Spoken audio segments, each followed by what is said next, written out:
प्रथम वर्ष का विषय पूर्व बाल्यावस्था एवं परिचर्या शिक्षा, जिसे कुछ लोग परिचर्या भी कहते हैं, उसकी इकाई 1 का पूरा ब्लूप्रिंट, साथ ही साथ उसके सबसे महत्वपूर्ण प्रश्न उत्तर, ये सब कुछ डिस्कस होगा इसी वीडियो में।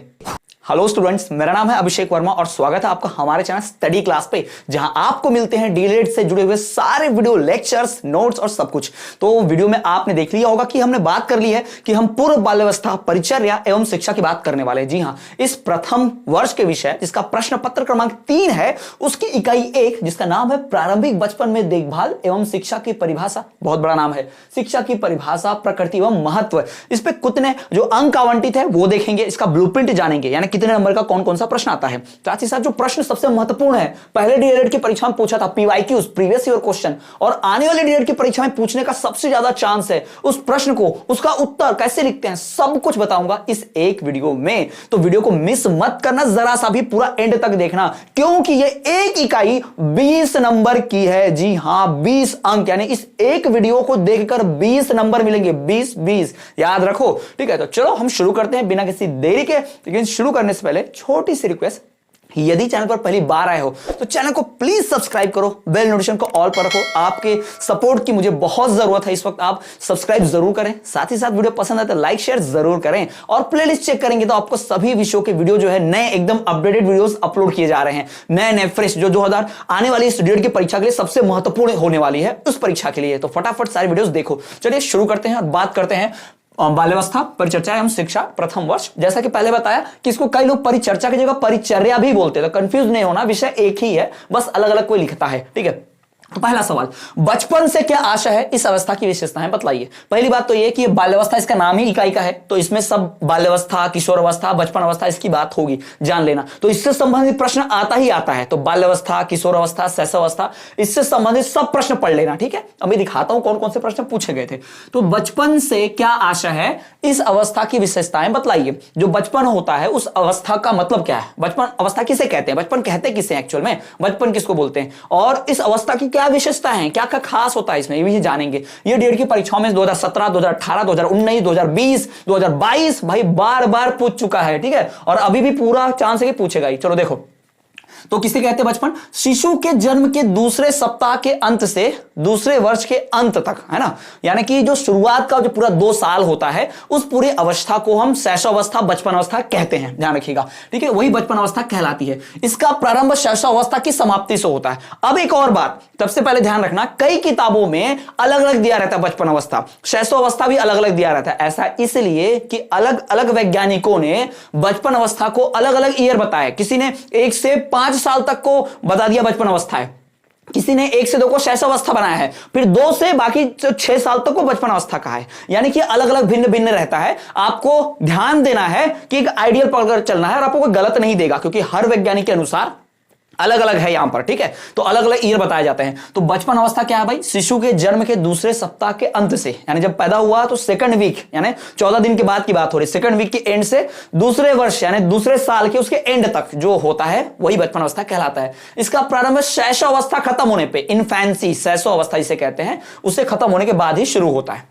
अब इसकी विशेषताओं की बात कर लेते हैं। इसकी विशेषताओं में सबसे पहला अजीबोगरीब अवस्था है भाई, ये बड़ी अजीबोगरीब अवस्था होती है बचपन अवस्था। इस अवस्था में मन बहुत अजीबोगरीब होता है, यानी अलग होता है, ना ही वो बहुत अच्छा मतलब समझदार एकदम होगा, ना ही एकदम बच्चे जैसा कि सब कुछ माता के ऊपर निर्भर है, ऐसा भी नहीं होता। ऐसा भी नहीं कि सारे काम खुद से कर ले, कुछ चीजें वो खुद से कर पाता है, कुछ नहीं कर पाता है। ठीक है, अजीबोगरीब अवस्था होती है, मन में बहुत विचार चलते हैं, हर चीज को जानने की उत्सुकता रहती है।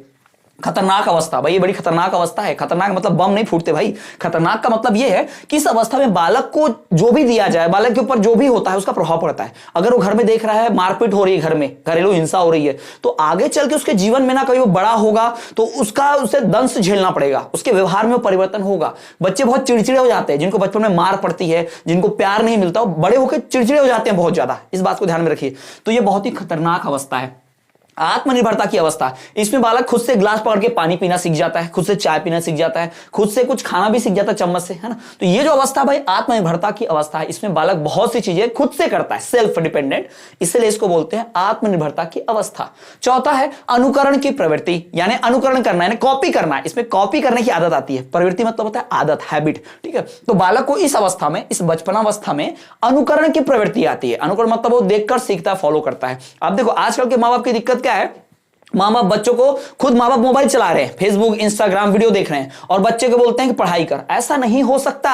बच्चा आपकी बोली हुई बात को नहीं सुनता है, बच्चा आपको देखकर ज्यादा सुनता है, देखकर ज्यादा समझता है। तो अगर आप चाहते हो कि आपका बच्चा किताब पढ़े ना, तो आप भी कोई किताब उठा लीजिए, कोई भी किताब उठा लो भाई, और आप भी इसको पढ़ते रहो। आपका बच्चा गारंटी दे रहा ना, वो बच्चा भी क्या करेगा, आपको फॉलो करेगा। अगर घर में लाइब्रेरी होगी, घर में किताबें होंगी और आप भी किताबें पढ़ते रहेंगे, तो आपके बच्चे के अंदर भी किताबों की आदत आ जाएगी। आजकल के माँ बाप खुद फेसबुक इंस्टाग्राम वीडियो रील्स देखते रहते हैं और बच्चों से उम्मीद करते हैं कि बच्चा उस उम्र में पढ़ाई करे और आपको मोबाइल वगैरह ना चलाए। ऐसा पॉसिबल है ही नहीं। पहले खुद के अंदर वो आदत डालो और अपने बच्चे के सामने दिखाओ। भले तुम ना पढ़ने, तुमको पढ़ने की जरूरत नहीं है, तुम काम करते हो, लेकिन फिर भी भाई बच्चे के सामने किताब लेकर बैठ जाओ झूठ मूठ का पढ़ने का, वो आपको ही कॉपी करेगा 100%। ठीक है, तो उसमें अनुकरण की प्रवृत्ति होती है।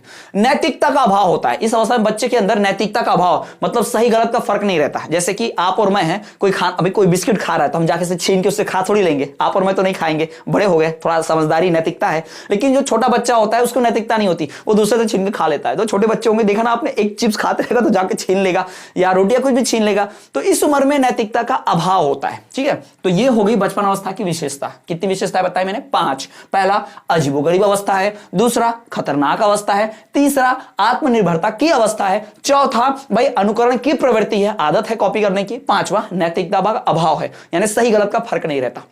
अब परीक्षा में आएगा तो लिखेंगे कैसे? बचपन अवस्था की विशेषताएं निम्नलिखित दी गई हैं। नंबर 1 अजीबोगरीब अवस्था, डैश देके उसमें लिख दो कि यह अवस्था बहुत ही अजीबोगरीब अवस्था होती है, इसमें बालक का मन इधर उधर भटकता रहता है। थ्योरी लिखनी पड़ेगी आपको, ध्यान रखना। दूसरा खतरनाक अवस्था, डैश देकर लिख दो, यह अवस्था खतरनाक होती है, इनमें हो रही किसी भी चीज का, किसी भी घटना का बालक के मन पर जीवन पर्यंत प्रभाव रहता है, इसी से उसका व्यवहार निर्धारित होता है। जैसा बच्चे के साथ करोगे बच्चा बड़ा होकर वैसे बनेगा। अगर कोई बच्चा बड़ा होकर हिंसक बन रहा है ना, तो भाई उसमें गलती उसके बचपन की है, उसके बचपन में उसके साथ कुछ ना कुछ गलत हुआ है, उसने हिंसा देखी है, हिंसा झेली है, इसलिए वो आज हिंसक बना है। याद रखिए, हम बड़े होकर दूसरों को बोल सकते हैं, बच्चों को बोलते कि नालायक निकल गया, हाथ से निकल गया, बिगड़ गया। भाई उसके बिगड़ने में आपका हाथ था, आपने बचपन में ध्यान नहीं दिया उस पर, उसके साथ जो हुआ।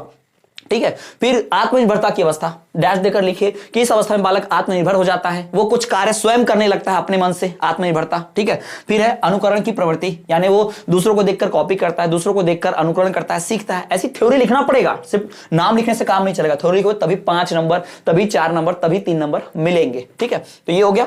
और बढ़ते अगले प्रश्न के ऊपर सीधा सीधा। ठीक है, अजीबोगरीब अवस्था, खतरनाक अवस्था, आत्मनिर्भरता की अवस्था, अनुकरण की प्रवृत्ति, नैतिकता का अभाव, 5 याद रखना। ठीक, अगला प्रश्न, किशोर अवस्था से क्या आशा है? भाई किशोर अवस्था किसे कहते हैं? इस अवस्था की समस्याएं बतलाइए। अब यह अवस्था बहुत महत्वपूर्ण है, बता रहा हूं ना, 100% चांस है कि किशोर अवस्था से जुड़ा एक सवाल पूछेगा, 100% गारंटी लिख के दे देता हूं। भाई किशोर अवस्था से सवाल आता ही आता है, क्योंकि फेवरेट टॉपिक है। इससे एमसीक्यू, इससे बहुविकल्प आ जाएगा, इससे बाकी चीजें आ ही जाएंगी। ठीक है, आते ही आती हैं। ठीक है, और हाँ, ये मार्क्स से बहुविकल्प से याद आया, मैंने अभी तक आपको ब्लूप्रिंट नहीं समझाया, तो ब्लूप्रिंट समझा देता हूं सबसे पहले, नया प्रश्न शुरू करने से पहले। तो भाई जो इकाई 1 है, जिसका नाम है प्रारंभिक बचपन में देखभाल एवं शिक्षा की परिभाषा, प्रकृति एवं महत्व। ठीक है, बड़ा लंबा चौड़ा नाम है भाई यूनिट का। तो इसमें जो कुल अंक आवंटित है 20, कितने अंक आवंटित है? 20, यानी इस एक इकाई को पढ़ने से नंबर मिलेंगे 20। दूसरा भाई, इसमें से जो बहुविकल्प प्रश्न आते हैं, 4 प्रश्न आते हैं, एक नंबर के 4 प्रश्न, कितने नंबर हो गए? 4 नंबर। भाई एक मार्क्स के 4 प्रश्न, तो 4 नंबर। बहुविकल्प मतलब खाली स्थान आएगा, सही विकल्प चुनो आएगा, शब्द एक वाक्य में उत्तर दीजिए, ऐसा कुछ आएगा। ठीक है, उसके बाद है 2 अंकों के 2 प्रश्न आते हैं, 2 अंकों के 2 प्रश्न, 2 क्वेश्चन पूछता है, 2 मार्क्स के, 2 मार्क्स के 2 प्रश्न पूछता है, यानी कितने मार्क्स हो गए? 4, वेरी शॉर्ट, अति लघु उत्तरी वाले। फिर 4 अंक का 1 प्रश्न पूछता है, लघु उत्तरी आता है ना, शॉर्ट क्वेश्चन, 4 मार्क्स का 1 प्रश्न, 4 नंबर हो गए। और एक आता है दीर्घ उत्तरीय प्रश्न उत्तर, यानी 5 मार्क्स का 1 प्रश्न आता है, 5 नंबर। यहां पर लिखा मैंने क्लियरली, बहुविकल्प पे 4 प्रश्न आते हैं, 4 नंबर के, 2 अंक के 2 प्रश्न, 4 नंबर, 3 अंक का 1 प्रश्न, 3 नंबर, 4 अंक के 1 प्रश्न, 4 नंबर, और 5 अंक का 1 प्रश्न, 5 नंबर। भाई नोट कर लो, इतना सजा के सुंदर तरीके से लिखा है, इतनी मेहनत से नोट कर लो ना, काम आएगा जब पढ़ोगे तो। पता तो होना चाहिए कितने नंबर का कौन सा कहां से सवाल आता है, तभी तो भाई रास्ते का पता होगा, तभी तो मंदिर तक पहुंचेंगे ना। तो इसी एक इकाई से 20 नंबर हासिल करना है, तो जैसा बता रहा हूं वैसा करो, जरूर हासिल होंगे। ठीक, ये तो हो गया ब्लूप्रिंट, है ना। अगर काम की जानकारी लगी है ना, तो ये वीडियो को शेयर कर दो भाई, अपने ज्यादा से ज्यादा डीएलएड ग्रुप्स में, दोस्तों तक, उन सब तक शेयर कर दो। और ये पूरा डिटेल में नोट्स चाहते हो, एक एक पॉइंट का डिटेल नोट्स चाहते हो ना, तो ऊपर दिए गए व्हाट्सएप नंबर पर मैसेज करो, वहां से आपको नोट्स मिलेंगे, पूरा डिटेल में परचेस कर सकते हो बहुत कम दाम में। ठीक है, तो ये हो गया भाई प्रश्न। अब बढ़ते अगला, कि किशोर अवस्था से क्या आशा है, इस अवस्था की समस्याएं बतलाइए। पहला, भाई इसका अब किशोर अवस्था का हम पहले परिभाषा डेफिनेशन पढ़ लेते हैं। तो परिभाषा क्या है? बाल्य अवस्था व प्रौढ़ावस्था। बाल्य अवस्था यानी बचपन वाला अवस्था और एकदम वयस्क जवान होने के बीच की अवस्था होती है। ना एकदम जवान हुए रहते ना एकदम दूध पीते बच्चे हैं, इन दोनों के बीच की जो अवस्था होती है वो अवस्था कहलाती है किशोर अवस्था। आमतौर पर ये 12 से 18 के बीच की होती है, इसको किशोर अवस्था बोलते हैं। इसमें बालक शारीरिक रूप से मानसिक रूप से विकास करता है, यानी शरीर में जनांगों में विकास आता है, बॉडी चेंज होती है, कह सकते हैं कि हम जवानी जैसी एज आती है, प्यूबर्टी की अवस्था आती है उसमें, है ना। ये हम जानते हैं, पढ़ चुके, विज्ञान में भी हम पढ़ चुके हैं 10वीं 12वीं में। तो बाल्यावस्था व प्रौढ़ा अवस्था के बीच की अवधि किशोर अवस्था कहलाती है। ये 12 से 18 वर्ष के बीच की आयु को कहते हैं, ठीक है। अब इस अवस्था में किशोर शारीरिक व मानसिक रूप से कुसमायोजित होता है। कुसमायोजित मतलब माल एडजस्टेड, मतलब उसका दिमाग हिला हुआ रहेगा, वो व्यवस्थित नहीं होगा, उसकी भावनाएं बहुत उग्र होंगी। यानी अगर उसको गुस्सा आएगा तो बहुत ज्यादा आएगा, अगर उसको किसी पे प्यार आएगा तो बहुत ज्यादा प्यार आएगा। ये निब्बा निब्बी नहीं होते क्या, मैं तुम्हारे बिना जी नहीं सकता, कलाई काट दूंगी, भाई ये सब क्या भावना है? ये सब ये किशोर अवस्था में ही तो होता है। बड़े होकर तो भाई फिर परीक्षा पास करने की चिंता होती है कि भाई डीएड पास कर जाऊं, सरकारी शिक्षक बन जाऊं, तो शादी ब्याह हो जाए, दहेज वहेज मिल जाए, ये सोच आ जाती है मन में, तब तो जिम्मेदारी आ जाती है। लेकिन इस अवस्था में जो होते हैं ना कि जब 12 साल के होते हैं और 18 साल के भी हुए नहीं होते, वोट देने लायक, देश संभालने लायक, तो उस 12 से 18 के बीच की जो आयु होती है, बच्चे 9वीं 10वीं 11वीं 12वीं में जो रहते हैं ना, ये आयु रहती है, इसमें बड़ा खतरनाक अवस्था भाई। इस अवस्था में बालक एकदम पूरी तरह से कुसमायोजित होता है, मतलब उसको एकदम कह सकते हैं पूरा डिस्टर्ब रहेगा, मेंटली पूरी तरह से डिस्टर्ब रहेगा। कभी भी उसके अंदर कोई भावना,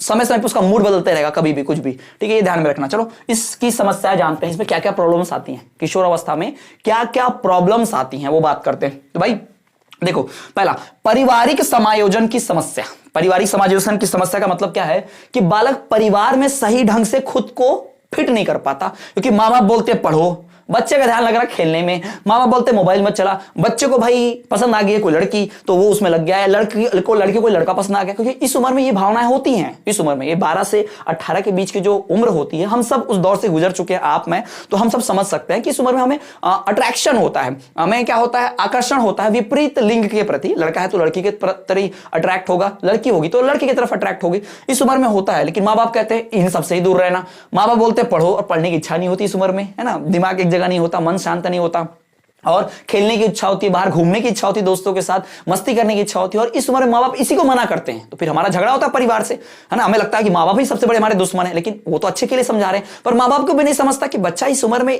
मन तो करता ही है सब काम करने का, है ना। तो इस उम्र में वो ध्यान में रखना कि परिवार के साथ वो सामंजस्य नहीं बिठा पाता, ये गड़बड़ी होती है। दूसरा, काम चेतना की प्रबलता, जो आपको बताया, बच्चा इस उम्र में जब आता है तो उसके शारीरिक विकास होता है, ठीक है, वो अब किशोर अवस्था से युवा अवस्था में जाने वाला है, तो उसके जरांगों का विकास होगा, वो दूसरे विपरीत लिंग से दोस्ती करने की कोशिश करेगा, यानी लड़का लड़की अट्रैक्ट होंगे एक दूसरे की तरफ, है ना। ये आप देख, तो इसलिए तो ये बाबू सोना निब्बा निब्बी चलते रहता है, जादू टोना बाबू सोना, ये सब चलते रहता है इसी उम्र में, इसी उम्र के चोचले हैं सब, क्योंकि भाई ये उनकी गलती नहीं है, उनके अंदर से हो रहा है, अंदर से हार्मोन्स आ रहे हैं ना, अंदर से शरीर की बनावट ही वैसी है कि होगा इस उम्र में।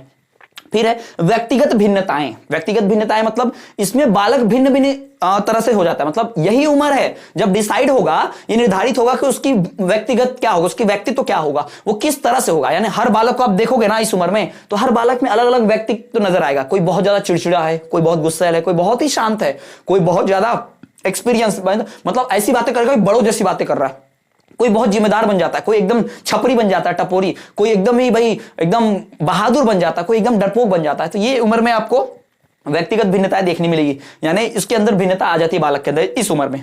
फिर सामाजिक समायोजन की समस्या।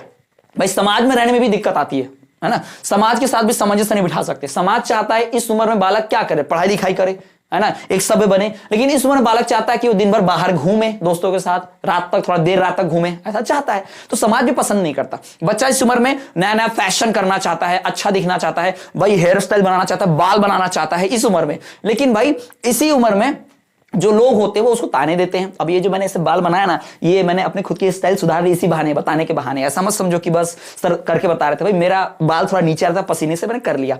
तो इसी उम्र में क्या होता है कि सामाजिक समायोजन की समस्या आती है, समाज में खुद को फिट नहीं बिठा पाता। समाज चाहता है बालक ये काम करे, जबकि बालक कहता नहीं वो नहीं करूं भाई, दूसरा कुछ काम करूं। तो परिवार के साथ और समाज के साथ उसको सामंजस्य बिठाने में कठिनाई होती है, उसके साथ एडजस्ट नहीं कर पाता। तो ये किशोर अवस्था की समस्याएं हैं। क्या क्या किशोर अवस्था की समस्याएं हैं? पारिवारिक सामाजिक की समस्या, काम चेतना की प्रबलता, व्यक्तिगत भिन्नताएं और सामाजिक समायोजन की समस्या। इसमें आप और कुछ भी जोड़ सकते हैं कि व्यक्तित्व का विकास होना, इसमें उसका निश्चय हो जाना, दोस्तों के साथ दूसरों से दोस्ती बढ़ना, मित्रता का बढ़ना, ये सब आप इसमें लिख सकते हैं ना। इसमें बहुत ही घनिष्ठ मित्रता हो जाती है, सब चीजें आप लिख सकते हैं, कोई दिक्कत नहीं है। ठीक है, अब आते हैं किशोर अवस्था की विशेषताओं पर। ये तो समस्याएं हैं, अब हम विशेषताएं पढ़ते हैं। समस्याएं पढ़ लिए, अब विशेषताएं पढ़ो। भाई समस्या मतलब प्रॉब्लम, गलत है, उनके साथ प्रॉब्लम क्या होती है। अब पढ़ने जा रहे खासियत, आमतौर पर क्या होता है, देखने क्या क्या मिलता है हमें, वो प्रश्न। ठीक है, किशोर अवस्था की विशेषताएं मतलब दोनों अलग अलग हैं। किशोर अवस्था की समस्याएं, किशोर अवस्था की विशेषताएं, अलग अलग नोट करने का। ठीक है, इनको अगर आप डिटेल में पढ़ना चाहते हो ना, तो ऊपर दिया हुआ नंबर व्हाट्सएप पर नोट्स परचेस कर लो, पढ़ो डिटेल में। फिर किशोर अवस्था की विशेषताएं लिखिए, तो डायरेक्ट मत लिख देना। किशोर अवस्था की विशेषताएं निम्नलिखित दी गई हैं, डैश दो। नंबर 1 मानसिक विकास। इसमें भाई मानसिक विकास होता है, बालक की बुद्धि का, मन का, उसके दिमाग का ना विकास होता है इस उम्र में। ठीक है, दूसरा शारीरिक विकास, उसके शरीर का विकास होता है, हाइट बढ़ती है। देखा होगा अपने 12 साल के बाद ही तो अच्छी खासी हाइट बढ़ती है ना, और उसके शरीर पर बाल आने शुरू हो जाते हैं। ठीक है, ये आपने पढ़ाई होगा पहले भी। व्यवहारिक भिन्नता, भाई इसमें क्या होता है, व्यवहार में भिन्नता आती है। पहले उसका व्यवहार अलग था, अभी उसका व्यवहार अलग है, या कुछ समय में बदल जाएगा, 6-6 महीने में उसका व्यवहार बदल जाएगा, साल भर में हो सकता है महीने भर में व्यवहार बदल जाए, है ना। उसके साथ हो रही घटना की वजह से उसका व्यवहार बदल जाता है, ये भी होता है। काम शक्ति की परिपक्वता, यानी उसे भाई काम करने की इच्छा होती है कि भाई नहीं, काम मतलब मजदूरी नहीं यार, काम का मतलब यहां पर हो रहा है कि वो सेक्स करने की इच्छा रखता है, वो विपरीत लिंग के प्रति अट्रैक्ट होता है, उनसे मिलना चाहता है, दोस्ती करना चाहता है, घूमना चाहता है, उनका हाथ पकड़ के रहना चाहता है। तो उसके अंदर काम शक्ति की परिपक्वता आ जाती है इस उम्र में, 12 से 18 वर्ष के बीच की उम्र में। ठीक है, 5वां है घनिष्ठ एवं व्यक्तिगत मित्रता। वो पर्सनल दोस्ती करता है भाई, घनिष्ठ एकदम गहरी दोस्ती होती है इस उम्र में। जो दोस्ती को देखना, दोस्त एक दूसरे के लिए मतलब अपने दोस्त के लिए माँ बाप से झूठ बोल देते हैं, माँ बाप को भी धोखा देते हैं इस उम्र में, है ना। क्योंकि इस उम्र की जो मित्रता होती है वो बहुत ही गहरी होती है और पर्सनली उसको लेते हैं, मतलब पर्सनली ट्रीट करते हैं। यानी परिवार एक तरफ है और वो दोस्त अपना एक तरफ है भाई, उसको भाई हम दिल पे लेते हैं, इस बात को ध्यान में रखिए। तो ये जो उम्र है, इसी उम्र में ये सारी विशेषताएं होती हैं। कौन सी विशेषता? मानसिक विकास, शारीरिक विकास, व्यवहारिक भिन्नता, काम शक्ति की परिपक्वता और घनिष्ठ एवं व्यक्तिगत मित्रता। ठीक है, ये हो गया। अब बढ़ते हैं अगले प्रश्न की ओर। चौथा प्रश्न है बालक के विकास को प्रभावित करने वाले कारक लिखिए। बालक के विकास को प्रभावित करने जो कारक होते हैं जिनसे बालक का विकास प्रभावित होता है वो लिखना है। ठीक है, तो बालक का विकास प्रभावित करने वाले कारक निम्नलिखित दिए गए हैं। ऐसी थ्योरी लिखना, पहले मुंह उठा के डायरेक्ट पॉइंट मत लिख देना, थ्योरी लिखना, तब पूरा नंबर मिलेगा। ठीक है, ऐसे लिख देना, बालक के विकास को प्रभावित करने वाले कारक निम्नलिखित दिए गए हैं। नंबर 1 पोषण, नंबर 2 शुद्ध वायु एवं प्रकाश, नंबर 3 रोग एवं चोट, नंबर 4 लिंग भेद, नंबर 5 ग्रंथियों का स्त्राव। ऐसे मत लिख देना ना, नंबर 1 पोषण, डैश देकर उसमें थ्योरी लिखना। भाई अगर बालक को पोषण सही मिलेगा तो उसके अंगों का सही विकास होगा, तो बालक का विकास नहीं रुकेगा, उसकी हाइट बढ़ेगी बराबर, उसकी हेल्थ भी अच्छी रहेगा, वजन भी अच्छा रहेगा। दूसरा शुद्ध वायु एवं प्रकाश, अगर वो क्लीन एयर में सांस लेगा, भाई साफ स्वच्छ हवा में सांस लेगा, अच्छा उसको सनलाइट मिलेगा, तो सनलाइट से भाई विटामिन डी मिलता है, उससे बीमारी नहीं होगी। और स्वच्छ वायु रहेगी तो उसमें मन अच्छा से काम करेगा, मन अच्छा रहेगा, फ्रेश रहेगा, और इससे भी बीमारी नहीं होगी। तीसरा रोग एवं चोट, भाई बीमारी लग गई तो भी तो उसका विकास प्रभावित होगा ना। अगर कोई बीमारी हो गई, मान लो किसी बालक को चोट लग गई तो उसका विकास प्रभावित हो जाता है, उसकी हाइट ही नहीं बढ़ती है ना, या उसका वजन नहीं बढ़ता है, ये ध्यान में रखेंगे। यही सही, अगर शुद्ध वायु ना मिले, मतलब फ्रेश एयर में सांस ना ले, एकदम अंधेरे में रहे, धूप में कभी निकले ही ना, तो उसको बीमारियां हो सकती है, उसका विकास रुक जाता है।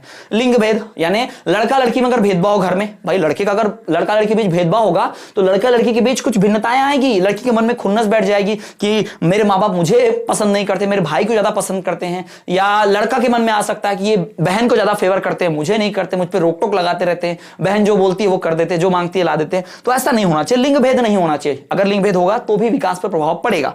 फिर ग्रंथियों का स्त्राव, यानी हमारे अंदर जो ग्रंथियां होती है उनसे हार्मोन्स निकलते हैं, तो अगर ग्रंथियों में सही हार्मोन्स निकले तो विकास सही होगा, नहीं निकले तो नहीं होगा, है ना। तो ये सारी बातें, कई बच्चों को ऐसा होता है कि बचपन में ही, अभी मैं सुनने में देखने में आ रहा है कि उनको बचपन में ही शुगर हो जा रही है, क्योंकि उनकी ग्रंथि से स्त्राव नहीं हो रहा है, जिस कारण से भाई शुगर हो जा रहा है। तो बहुत सी बीमारियां जो बचपन में लग जाती हैं, तो इससे भी क्या होता है भाई, उसका विकास रुक सकता है, घट सकता है। ठीक है, अगर ये पोषण अच्छा मिला तो विकास बढ़ेगा, खराब मिला घटेगा। अगर ये सब अच्छा मिला तो बढ़ेगा, इससे घटेगा। रोग एवं चोट नहीं होंगे तो विकास होगा, रोग एवं चोट हो जाएंगे तो विकास रुक जाएगा। तो ये ऐसा नहीं है कि इनसे ही होता है विकास, अगर ये अच्छे रहे तो विकास होगा, अगर ये नकारात्मक रूप में आए या नहीं आए तो इससे क्या होगा भाई, प्रॉब्लम हो जाएगी, इससे विकास रुक जाएगा। ठीक है, तो ये होगा 4 सबसे ज्यादा पूछे जाना महत्वपूर्ण सवाल। इनमें से 100% गारंटी दे रहा हूं 2 सवाल पूछेगा, 5 या 4 नंबर के लिए या 5 नंबर के लिए 100% बता रहा हूं, पूछेगा ही पूछेगा। तो बहुत महत्वपूर्ण, ये टोटल 4 सवाल। तो चलिए बढ़ते हैं कुछ अन्य महत्वपूर्ण प्रश्न उत्तरों की तरफ। ECCE प्रारंभिक बाल्यावस्था देखभाल एवं शिक्षा की अवधारणा, जिसे early childhood care and education भी कहते हैं। याद रखो, बहुत महत्वपूर्ण सवाल है, बार बार पूछता है, ऑब्जेक्टिव में भी एमसीक्यू में भी। पुराना पेपर उठाकर देख लो, कोई वेब सीरीज उठाकर देख लो आप, है ना, आपको वहां मिल जाएगा। तो ईसीसी का मतलब क्या है? ईसीसी, ई मतलब अर्ली यानी पूर्व प्रारंभिक वाला, चाइल्डहुड मतलब भाई बचपन, और केयर मतलब देखभाल, और ई मतलब एजुकेशन। तो ई सी सी ई याद रखेंगे ना। तो इसको बोलते हैं early childhood care and education, जिसे प्रारंभिक बाल्यावस्था देखभाल एवं शिक्षा भी बोलते हैं। ईसीसी के ऊपर सवाल पूछता है। तो ईसीसी की अवधारणा क्या है बताओ। तो भाई देखो, ईसीसी जो है उसे early childhood care and education भी कहा जाता है। इसकी अवधारणा, इसके बारे में मानते क्या है, तो हम इसको पॉइंट्स में समझते हैं, कुछ क्लियर आसानी से समझाता हूं। तो ईसीसी की अवधारणा सर्वप्रथम राष्ट्रीय शिक्षा नीति 1986 में आई। जब पहली बार 1986 में हमारी राष्ट्रीय शिक्षा नीति, पहली बार तो नहीं कह सकते, लेकिन मेनली सीरियसली जब एजुकेशन पे ध्यान देने के लिए राष्ट्रीय शिक्षा नीति 1986 आई, तो उसमें पहली बार ईसीसी का जिक्र था, उसमें पहली बार ईसीसी को बताया गया था। ईसीसी के पहले क्या होता था कि बच्चा जब बड़ा हुआ है तो बड़ा होने के बाद की शिक्षा और बड़ा होने से पहले की शिक्षा, यानी दो ही शिक्षा पे ध्यान दिया जाता था। लेकिन जब ईसीसी आया तो उसमें पहले का भी, उसके पहले का भी देखा गया, यानी आंगनवाड़ी भी आ गया उसमें, किंडरगार्टन, मॉन्टेसरी स्कूल, ये सब कुछ उसमें आ गया, यानी सारे तरह की शिक्षाओं का समावेशन था इसमें। हर प्रकार का एजुकेशन बच्चों को देंगे, यानी बच्चे के शरीर का विकास का नहीं, बच्चे के दिमाग का भी विकास करने, बच्चे की भावनाओं का विकास करने, इन सबके विकास का शिक्षा आएगा। तो यह शिक्षा नीति जो है 1986 में पहली बार ईसीसी की थ्योरी दी गई। दूसरा, यह शाला पूर्व शिक्षा है, यानी स्कूल के पहले के एजुकेशन इसमें आते हैं, ठीक है। आंगनवाड़ी हो गया, प्ले स्कूल हो गया, गार्डन हो गया, किंडरगार्टन, ये सब, ठीक है। यह शाला पूर्व शिक्षा है। यह औपचारिक एवं अनौपचारिक दोनों होती है, ऑफिशियल अनऑफिशियल दोनों है, यानी वो शिक्षा जो दुनिया में काम आएगी, वो भी वो शिक्षा जो दुनिया के काम तो नहीं आएगी लेकिन खुद के विकास से काम आएगी, तो उन दोनों को यहां पर पढ़ाया जाता था। तीसरा, इसका उद्देश्य क्या था? इसका उद्देश्य था कि भाई शारीरिक एवं गत्यात्मक कौशल का विकास, यानी वो बोलते हैं ना फिजिकल मोटर स्किल, इसे शारीरिक एवं गत्यात्मक मोटर स्किल आप जानते हो अंग्रेजी में। तो इसमें इसका उद्देश्य है कि शारीरिक एवं गत्यात्मक कौशलों के विकास के साथ साथ और किस चीज का विकास करना है? फिर उसमें भाई भाषा का विकास करना है, भाषा की समझ डालना है, बच्चे के अंदर सुनने बोलने की सबकी क्षमता बढ़ानी है, फिर इंद्रियों का, समझ का, इन सब का सामाजिक विकास भी करना है, यानी सब कुछ करना है, इतना सारा विकास करना है। अगर इसको और डिटेल में जानना है और डिटेल में जानना चाहते हो तो भाई व्हाट्सअप नंबर दिया है, मैसेज करके नोट्स परचेस कर लो, डिटेल में सब समझ में आएगा, बहुत डिटेल में पढ़ने मिलेगा, ठीक है। तो ये पूरा ईसीसी है। ईसीसी फिर से एक बार रिपीट करता हूं, ईसीसी का मतलब early childhood care and education है, यानी कि इसमें प्रारंभिक बाल्यावस्था देखभाल एवं शिक्षा जिसे कहा जाता है। ये राष्ट्रीय शिक्षा नीति 1986 में पहली बार आई। इसमें शाला पूर्व शिक्षा की बात की, यह औपचारिक अनौपचारिक दोनों है। इसमें बच्चे का विकास करते हैं भाई, उसका शारीरिक विकास, उसका गत्यात्मक विकास, उसका भाई भाषा का विकास, समझ का विकास, सामाजिक विकास भी करते हैं। तो ये सब इसमें शामिल था। ये क्लियर हो गया आपको? ईसीसी समझ हो गया? आया पसंद तो लाइक तो कर दो भाई, सब्सक्राइब जरूर करना। चलो आगे बढ़ते हैं। अगला प्रश्न, बाल्यावस्था की प्रमुख विशेषताओं का वर्णन कीजिए। बाल्य अवस्था जो होती है उसकी प्रमुख विशेषताएं क्या हैं, उसका वर्णन करना है। तो बाल्यावस्था की प्रमुख विशेषताओं का वर्णन लिखित दिया गया है। नंबर 1, शारीरिक एवं मानसिक स्थिरता। बाल्यावस्था में भाई शरीर और मन स्थिर हो जाता है, ठीक है, बहुत तेजी से बढ़ता नहीं है, बहुत ज्यादा तेजी से घटता भी नहीं। घटने के बाद तो छोड़ दो, घटता तो ऐसे भी नहीं है, लेकिन बच्चों के जो हाथ पैर शैशवावस्था में होते हैं, आपने देखा हो कैसे मुलायम मुलायम, नरम नरम, जल्दी हड्डी टूट जाएगी, जल्दी घूम जाएगा, पर बाल्यावस्था में ऐसा नहीं होता, उसमें थोड़ा सा ठहराव आता है, ठीक है। दूसरा, मानसिक योग्यताओं में वृद्धि, यानी उसके मानसिक योगदान, उसके दिमाग में भाई बहुत ज्यादा डेवलपमेंट होती है, चीजों को जल्दी जल्दी फटाफट सीखता है। यानी जब हम 5-6 साल की उम्र में होते हैं ना, तो हम बहुत सारी चीजें सीख सकते हैं। वैज्ञानिकों का कहना है कि 5 से 6 साल की उम्र में बच्चों को जितना ज्यादा सिखाया जाएगा वो उतना ज्यादा सीख सकते हैं, कोई प्रेशर नहीं, सीखते जाएंगे, सिखाते जाओ सब सीख सकते हैं वो, ठीक है। तो ये बहुत ज्यादा ये समय होता है जहां उसके मानसिक योग्यताओं में वृद्धि होती है। तीसरा, जिज्ञासा की प्रबलता। जिज्ञासा मतलब क्यूरोसिटी, जानने की इच्छा कि भाई वो क्या है, मम्मी ये क्या है, ये कैसे होता है, सर ये क्या है, अरे इतनी जिज्ञासा होती है हर चीज को, उसको उस काम को करके देखने की, उसको देखने की, उससे सीखने की इच्छा होती है, उसमें बहुत क्यूरोसिटी होती है, हर बात को जानने की जिज्ञासा होती है। और बड़े होने के बाद छोड़ो ना, क्या होगा, अपने को क्या करना, सांप जा रहा है, जाने दो यार, हमको जिज्ञासा रहती है हमारे मन में। बड़े हो जाते हैं हमारी जिज्ञासा खत्म हो जाती है, लेकिन बचपन में जो इस अवस्था में होता है ना, तो भाई बड़ी जिज्ञासा होती है ना। बच्चे को देखना, छोटे बच्चे को आग की तरफ भागेगा, आग को छूने की कोशिश करेगा। बच्चा जो नहीं होना चाहिए, एरोप्लेन जा रहा है उसको देखने की बड़ी इच्छा होती है, बहुत इच्छा होगी। हाथी अगर हाथी देखने की बड़ी इच्छा होगी, वैसे तो अभी हमारी भी इच्छा हो जाएगी, हाथी देखने मिलता नहीं। तो जिज्ञासा की प्रबलता होती है इस उम्र में।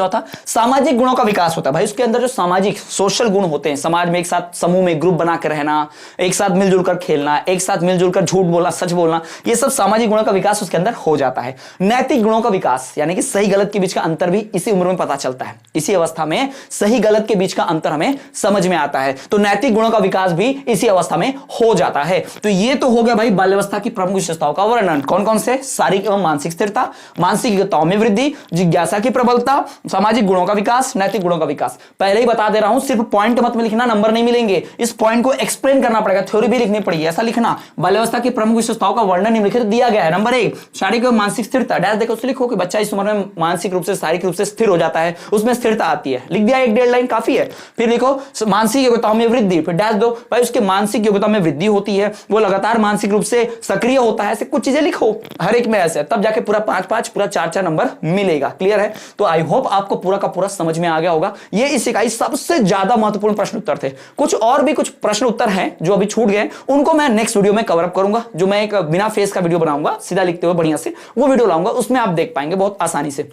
इस चैप्टर का एमसीक्यू वीडियो भी आएगा। आप प्लेलिस्ट चलेंगे तो इसमें इंपॉर्टेंट गेसिंग क्वेश्चन ये सब कुछ मिल जाएंगे। जिस प्लेलिस्ट में ये वीडियो है ना, आप इसके प्लेलिस्ट पर जाओ। प्लेलिस्ट पर जाने के लिए आप क्या करो, चैनल पर क्लिक कर दो। चैनल के नाम पे क्लिक करोगे तो सीधा पहुंच जाओगे चैनल पर। वहां साइड में देखोगे तो होम, वीडियोस, प्लेलिस्ट ऐसे आ जाएगी। प्लेलिस्ट पे क्लिक करोगे तो सारी प्लेलिस्ट आना, सीधे सर्च करना, आपको मिल जाएगा, आप पूरा देख सकते हो। तो स्टूडेंट्स, आई होप ये वीडियो आपको पसंद आई होगी। कैसी लगी कमेंट जरूर करना, और अगली वीडियो कौन सी देखना है ये भी जरूर कमेंट करो। वीडियो कहां से देख रहे हो ये भी कमेंट करके बताओ। इसके नोट्स के लिए, डिटेल नोट्स के लिए आप व्हाट्सएप पर मैसेज करके नोट्स परचेस कर सकते हो। सिर्फ मैसेज करें, कॉल नहीं। कॉल में सबके उठा नहीं पाऊंगा, तो मैसेज जरूर करें। साथ ही साथ चैनल पर पहली बार है तो सब्सक्राइब करना मत भूले। मेरी मेहनत को अगर आप थोड़ा सा भी रिस्पेक्ट देना चाहते तो प्लीज चैनल को सब्सक्राइब करके बेल नोटिफिकेशन को ऑल पर रखना, ताकि वीडियो मिस ना हो, नोटिफिकेशन मिल जाए आपको। साथ ही साथ अपने क्लासमेट के साथ, फ्रेंड्स के साथ, आपके व्हाट्सएप ग्रुप्स होंगे, कॉलेजेस के ग्रुप होंगे, डीड वाले, सब जगह शेयर करो वीडियो को ज्यादा से ज्यादा। स्टोरी पे डालो, अपने रील्स बनाओ। भाई जैसा आपको ठीक लगता है कीजिए, और ज्यादा से ज्यादा लोगों तक पहुंचाइए। ज्ञान सब तक पहुंचना चाहिए। साथ ही साथ आप हमें टेलीग्राम ग्रुप पर ज्वाइन कर सकते हो। इस वीडियो के डिस्क्रिप्शन में लिंक मिलेगी टेलीग्राम की, वहां जाकर हमें टेलीग्राम पे ज्वाइन कर सकते हो। साथ ही साथ आप हमें अन्य सोशल मीडिया पे भी ज्वाइन कर सकते हो, जैसे कि आप हमें फेसबुक, इंस्टाग्राम और टेलीग्राम पे फॉलो करना ना भूलें। हम सच में हर जगह हैं।